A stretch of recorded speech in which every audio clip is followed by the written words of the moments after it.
반갑습니다. 6월 28일 금요일 큐티 스케치 시간입니다. 오늘 본문은 열왕기하 4장 38절로 44절까지의 말씀입니다. 오늘 본문은 이렇게 시작합니다. 엘리사가 다시 길갈에 이르니 그 땅에 흉년이 들었는데 선지자의 제자들이 엘리사의 앞에 앉은지라. 엘리사가 자기 사환에게 이르되 큰 솥을 걸고 선지자의 제자들을 위하여 국을 끓이라 하매.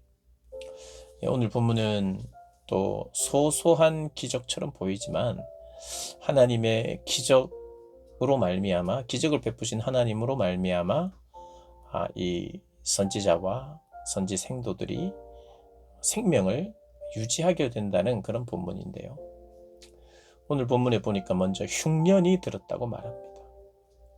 길갈에 이르렀는데 그 땅에 흉년이 들었습니다. 아마 이 선지자의 제자들과 함께 선지자의 활동을 같이 했던 것 같습니다. 그러니 길갈에 이르렀고 그 길갈에서 여러 명의 선지자들과 함께 있다 보니 그들의 먹을 것이 또 필요했지요. 그런데 그 땅에 흉년이에요. 먹을 게 없단 말이죠. 그래서 어려운 그런 상황 속에서 그래도 산에서 풀 같은 걸 가져와서 끓여 먹으려고 했어요. 본문에 보면 엘리사의 종에게 사환에게 큰 솥을 걸고 제자들을 위하여 국을 끓이라고 합니다. 그래서 한 사람이 채소를 캐러 들에 나가 들포도 덩굴을 만나 그것에서 들호박을 따서 옷자락에 채워가지고 돌아와 썰어 국 끓이는 솥에 넣되 그들은 무엇인지 알지 못한지라. 들포도 덩굴을 가져왔고 들호박을 따서 그렇게 국을 끓였는데 그것이 뭔지 몰랐다는 거예요.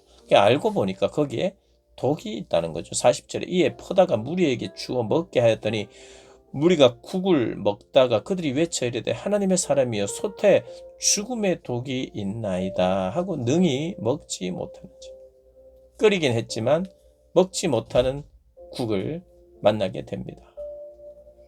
그래서 당황을 하죠. 그래서 선지자에게 이야기를 하니까 선지자가 가루를 가져오라고 합니다.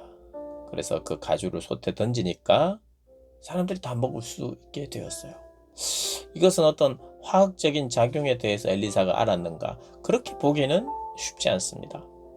물론 그럴 가능성도 있겠으나 이것은 하나님께서 엘리사를 통해서 사람의 부족함이나 무지함을 통해서 벌어진 일, 실수로 말미암아 먹을 수 있을 줄 알았는데 먹을 수 없게 된 국.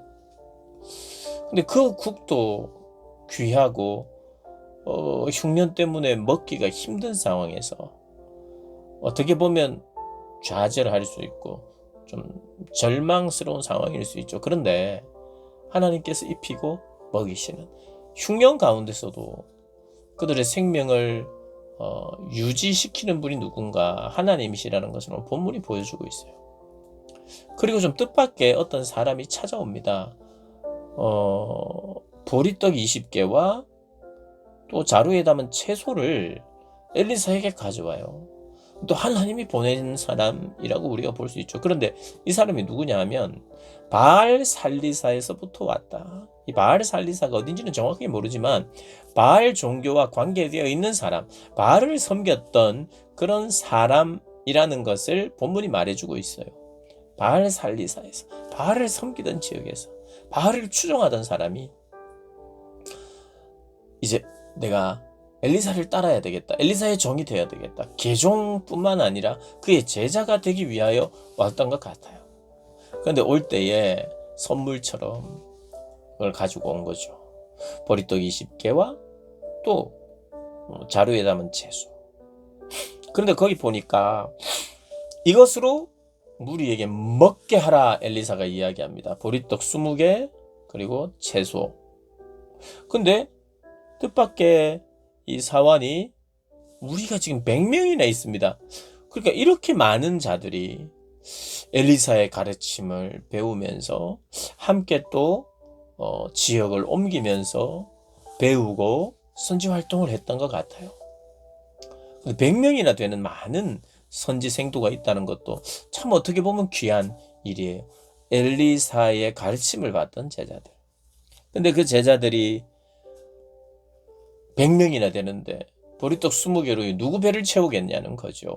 그래서 어떻게 100명이나 먹이겠습니까? 하니까 엘리사가 이렇게 이야기합니다.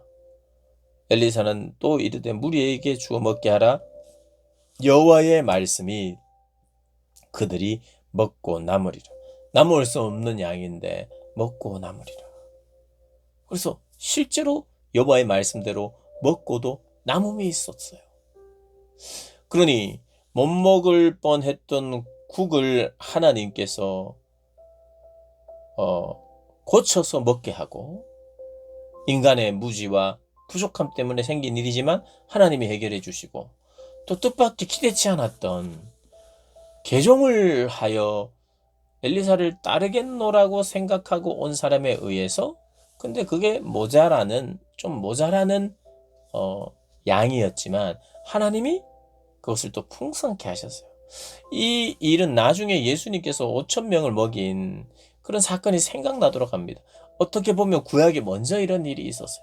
물론 5,000명이라는 많은 숫자를 먹인 것은 아니지만 이 엘리사의 기적과 엘리사의 사역이 나중에 예수님의 사역과 닮아 있는 것을 봅니다. 그래서 많은 학자들이 엘리사의 그 선배격인 엘리야는 세례 요한을, 그리고 그의 후계자인 그의 제자인 엘리사는 예수님을 이렇게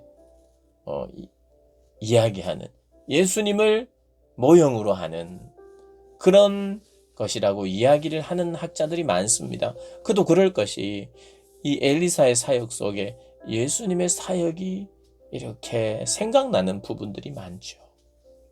그래서 이 엘리사의 복음, 예수님이 전하신 그 복음이 또 엘리사의 복음 속에 이렇게 녹아져 있다, 이렇게 연결을 하기도 합니다. 오늘 본문의 결론은 뭐냐? 소소한 기적이지만 그의 백성들을, 하나님의 사람들을 먹이고 입히시는 신실하신 하나님, 그리고 기적을 베풀어서 막 넘치도록 먹기는 안 해요. 왜냐하면 그 시대의 사람들이 가지는, 그 지역에 가지는 흉년을 같이 경험하면서 체감하면서 그 시대를 같이 살아가게 만들죠. 그 기적은 어떤 사람을 탁 들어가지고 전혀 다른 자리에 놓는 게 아니라 그 자리 그대로 있게 하면서 거기서 살게 하고 버티게 하고 살아남게 하고 생명을 주시는 방식으로 하나님이 기적을 사용하십니다. 거의 대부분의 기적이 그런 거예요. 완전히 뭔가를 뒤바꿔 놓는, 뒤바꿔서 그 사람의 신분이 완전히 달라진다든지, 벼락부자가 되게 한다든지, 그렇게 해서 사람을 바꿔놓는 하나님의 직접적인 하나님의 그런 기적은 없습니다. 그래서 우리가 기적을 계속해서 어제도 그제도 그런 이야기들을 했습니다마는, 하나님이 지금 베푸시는 기적의 사이즈, 범위, 교훈을 우리가 계속해서 그런 관점에서 보셔야 하죠. 그렇게 하나님의 기적의 은혜를 우리가 경험할 뿐만 아니라 또 그 기적의 이유와 또 우리가 구할 만한 기적이 어떤 것이어야 하는지 보고 배우고 또 깨닫고 그 기적의 체험이 있는 저와 여러분 되시기를 주님의 이름으로 축복합니다.